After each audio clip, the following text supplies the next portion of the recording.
విశాఖ కేజీహెచ్లో చిమ్మ చీకట్లు అలుముకున్నాయి. మధ్యాహ్నం నుంచి విద్యుత్ సరఫరా నిలిచిపోవడంతో ఆసుపత్రి అంధకారంలో కూరుకుపోయింది. ఆసుపత్రి కీలక విభాగాల్లోనూ విద్యుత్ సరఫరా నిలిచిపోయింది. దీంతో స్త్రీలు, చిన్నపిల్లల వార్డుల్లో రోగులు తీవ్ర ఇబ్బందులు ఎదుర్కొంటున్నారు. గర్భిణీలు, బాలింతల పరిస్థితి అయితే మరింత దీనంగా మారిపోయింది. రోగుల వెంట ఉన్న కుటుంబ సభ్యులు దోమలతో వేగలేక ఆసుపత్రి ఆవరణలోని చెట్ల కింద కూర్చున్నారు. గతంలో ఎన్నడూ ఇలాంటి కేజీహెచ్లో పరిస్థితి లేదు అన్నారు రోగులు, వారి బంధువులు.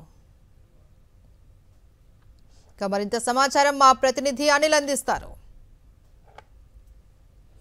ఉత్తరాంధ్ర ఆరోగ్య ప్రధానిగా ఉన్న కింగ్ జార్జ్ ఆసుపత్రిలో గడిచిన 5 గంటలుగా విద్యుత్ సరఫరా నిలిచిపోయింది.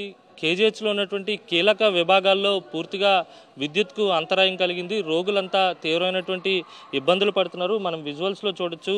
పేషెంట్స్తో పాటు పేషెంట్ బంధువులంతా కూడా ఇక్కడ ఏదైతే ఎన్ఐసియు వార్డు ఉంటుందో, పీడియాట్రిక్కి సంబంధించినటువంటి వార్డు, ఆ వార్డు బయట వీరంతా కూడా కూర్చొని ఉన్నటువంటి పరిస్థితి ఉంది. లోపల కనీసం గాలి కూడా ఆడేటువంటి సిచ్యువేషన్ లేదనే చెప్పాలి. అయితే పునరుద్ధరణ చర్యలు ఇప్పటి వరకు కూడా జరగలేదు. తలసేమియాతో ఉన్నటువంటి రోగులు కూడా ఉన్నారు, పిల్లలు కూడా ఉన్నారు. అలాగే మహిళలకు సంబంధించినటువంటి భావనగర్ వార్డులో గైనకాలజీ విభాగంలో కూడా ఇబ్బందులు ఉన్నటువంటి పరిస్థితి. అమ్మా, ఎప్పటి నుంచి ఉన్నారు మీరు? కరెంట్ ఎప్పటి నుంచి లేదమ్మా? 3 గంటలు లేదు కరెంటు. దోమలు కుట్టేస్తాను, పిల్లలకి దోమలు కుట్టేస్తాను. మీకు పడుకునే పోతాను, ఎట్టయ్యాతగా అయిపోతుంది. లోపల ఉంటే ఇబ్బందిగా ఉందమ్మా, చాలా ఇబ్బందిగా ఉంది.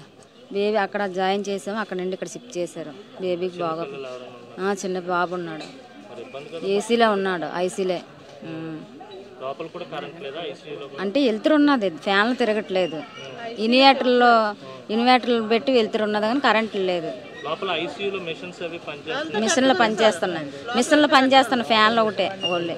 ఇది మొత్తం మీద తీవ్రమైనటువంటి ఇబ్బందులు పడుతున్నటువంటి సిచ్యువేషన్ అయితే కనిపిస్తోంది. రోగులకు సంబంధించినటువంటి బంధువులంతా కూడా బయటే ఉన్నారు, తీవ్రంగా ఇబ్బందులు పడుతున్నారు. ముఖ్యంగా రోగులకి ఎవరైతే బంధువులు ఉంటారో వాళ్ళ బంధువులంతా కూడా వెయిట్ చేసేందుకు, అలాగే వారంతా నైట్ అంతా ఉండేందుకు ఏర్పాటు చేసినటువంటి వెయిటింగ్ హాల్లో ప్రస్తుతం మనం చూడొచ్చు. అత్యంత దయనీయమైనటువంటి పరిస్థితి ఉంది. ఎక్కడా కూడా ఒక లైట్ లేనటువంటి పరిస్థితి, ఫ్యాన్ కూడా లేదు. తీవ్రంగా ఇబ్బందులు పడుతున్నారు. మీరు ఎప్పుడు వచ్చారండి? వచ్చి 10 days అవుతుందండి. ఇది 1 గంట పోయింది, స్టిల్ ఇంతవరకు పవర్ లేదు. నార్మల్ డెలివరీ వాళ్ళు ఉన్నారు, సిజేరియన్ వాళ్ళు ఉన్నారు. ఈ లేడీస్ చాలా ఇబ్బంది పడుతున్నారు. ఇదంతా కండిషన్ ఏరియా ఉంది, మొత్తం గ్లాసులతో లోపలికి అయితే గాలి వెళ్ళదు. మా ఇంటెన్షన్ పక్క ఫ్యాన్ ఉంటేనే గాలి వస్తుంది. బయట అయితే బాగానే ఉంది, చాలా ఇబ్బంది పడుతున్నామండి. ఇప్పుడు 1 hour 2 hour అయితే పర్లేదు, దగ్గర 6 hours పైగా అయిపోతుంది. మరి ఎవరినైనా అధికారులను అడగలేకపోయారా? ఏమైనా చెప్పారా మీకు? ఆల్రెడీ సెక్యూరిటీ వాళ్ళు అడిగామండి. అడిగితే బయట కంచరపాలెం ఏరియా మొత్తం అంతా కూడా పవర్ లేదన్నారు.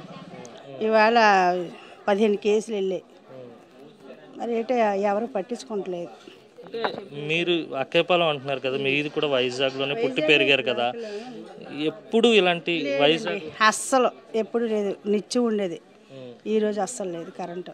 బయటనే నుంచుంటున్నా, పేషెంట్ల వరకు వెళ్ళడం రావడం, లోపల రాలేట్లేదు. వాళ్ళు పేషెంట్ల కాడ వద్దమ్మా, ఇన్ఫెక్షన్ వచ్చేస్తుంది పిల్లలకని. ఇక్కడ కరెంట్ చూస్తే కరెంట్ లేదు, దోమలు వాటి కుట్టిస్తాను. వాళ్ళు చెప్పింది కరెక్టే కదండి. బయట ఉంటున్నా, ఇలా ఏదో పేషెంట్కి ఇచ్చడం వచ్చి లోపల గాలి కూడా అస్సలు ఆడట్లేదండి. ఇలాగ వెళ్ళడం, వాళ్ళు మైకులు అరిస్తే పాలు ఇవ్వడం, పిల్లలకి డైపర్ పెట్టడం, వచ్చేయడం అంతే. మరి వాళ్ళు రానవట్లేదు, మేము వెళ్ళట్లేదు. కరెంట్ పోవడంతో అధికారులకు సమాచారం ఇచ్చినప్పటికీ కూడా పునరుద్ధరణ జరగలేదు. ఇక్కడ ఉండలేనటువంటి వాతావరణం ఉంది. గర్భిణీలతో పాటు బాలింతలు కూడా ఉన్నారు. తీవ్రంగా ఇబ్బంది తలెత్తుందని ఇక్కడ ఉన్న వారంతా కూడా చెప్తున్నారు. వీడియో జర్నలిస్ట్ అప్పలరాజుతో కలిసి అనిల్, సాక్షి టీవీ, కింగ్ జార్జ్ హాస్పిటల్ నుంచి.